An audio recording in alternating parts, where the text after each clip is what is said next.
Today our goal is to solve a system of linear equations in 3 variables, and that's right, 3 variables instead of 2. So this is an example of a system with 3 variables because it has an x, a y, and a z.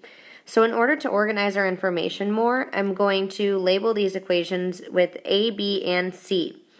The first thing that we need to do is we need to figure out one of the 3 variables, x, y, or z, to eliminate first. Now, if I look at my equations, I could see that the coefficients of these two y's in A and B are opposites. I have a positive y and a negative y. So that would be an easy variable to start with our elimination method. So I am going to first eliminate y in equations A and B. So I'm going to stack my equations. I have 2x plus y plus 8z is equal to negative 1, and x minus y plus z is equal to negative 2. So since, like I said, our coefficients are already opposite for these y's, then we can go ahead and eliminate by adding these equations together. 2x plus x is 3x. My y's cancel out to 0, and 8z plus 1z is 9z, which is equal to negative 1 plus negative 2, which is negative 3. So now I have a system of equations with 2 variables. I have eliminated my y, and all I have left are the x and the z. So I'm going to put a box around this equation because now that it's a system of 2 variables, I know that I'm going to use it later to further solve this problem. So the next thing that we need to do is we need to eliminate y once again using a different set of equations. So if I take a look at my original equations, I can see that in equations B and C, the y's can be very similar. We have negative 2 as the coefficient in equation C, and negative 1 is the coefficient in equation B.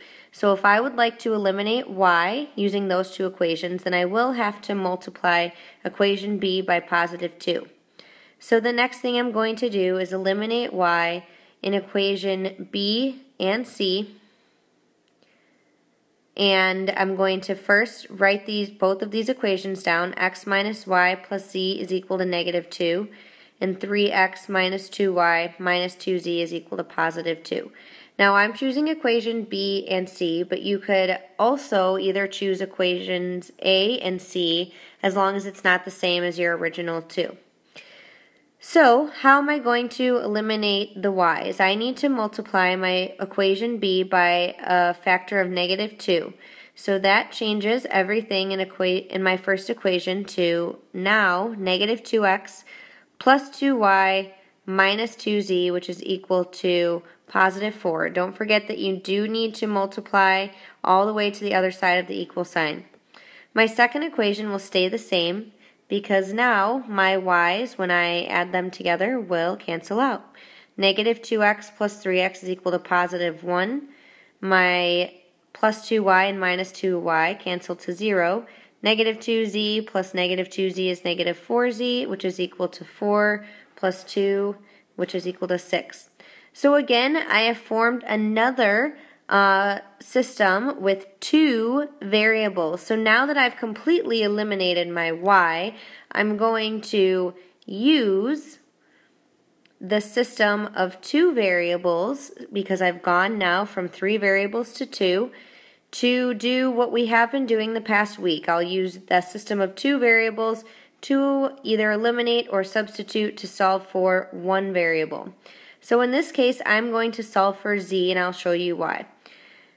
3x plus 9z is equal to negative 3 is my first system of 2 variables, and 1x minus 4z is equal to 6 is my second system of 2 variables.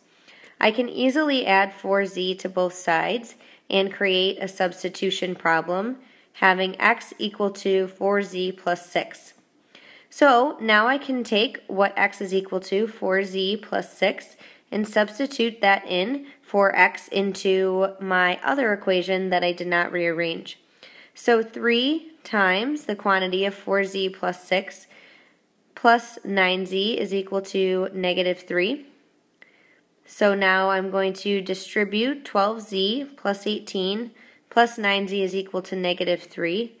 Combine like terms, we have 21z plus 18 is equal to negative 3. Subtract 18, 21z is equal to negative 21. And finally, I know that z is now equal to negative 1. So I'm 1/3 of the way there, but most of our work is done at this point, actually. So now I can take z is equal to negative 1, and I am going to substitute z in to one of my systems of two variables so that I can solve for the other variable. So I wouldn't want to obviously take z and to plug it into my system of 3 because I still don't know two of my variables. So again, I'll use one of my systems of two variables. So I'm going to use the second system, 1x minus 4z is equal to 6, and plug in now that I know z. So 1x minus 4 times negative 1 is equal to 6. 1x plus 4 is equal to 6. I can subtract 4, and x is equal to 2. 2/3 of the way there. So now that I finally have two of the three variables, I'm going to go back to the original problem and choose, doesn't matter which one, A, B, or C, to substitute z is equal to negative 1 and x is equal to 2 into one of those equations so I can solve for my last remaining variable, which is y. So it doesn't matter which equation that you choose. I'm going to choose equation B because my coefficients are 1 and negative 1. So x being 2 minus y plus z as negative 1 equal to negative 2. I'm going to combine like terms. 2 minus 1 is 1 minus y is equal to negative 2. Subtract 1 and then divide by negative 1, and finally y is equal to 3. So my final step is to write my solution, and my solution is x is equal to 2, y is equal to 3, and z is equal to negative 1.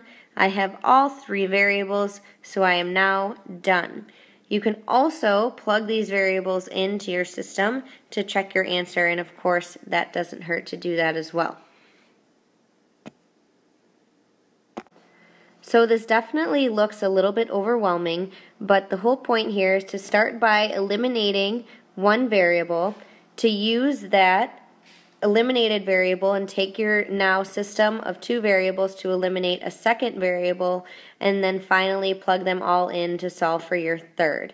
So the variety of ways that you can do this a variety of ways, as long as that you're being very careful and taking your time as you go so that you don't get mixed up with positives and negatives and little errors like that.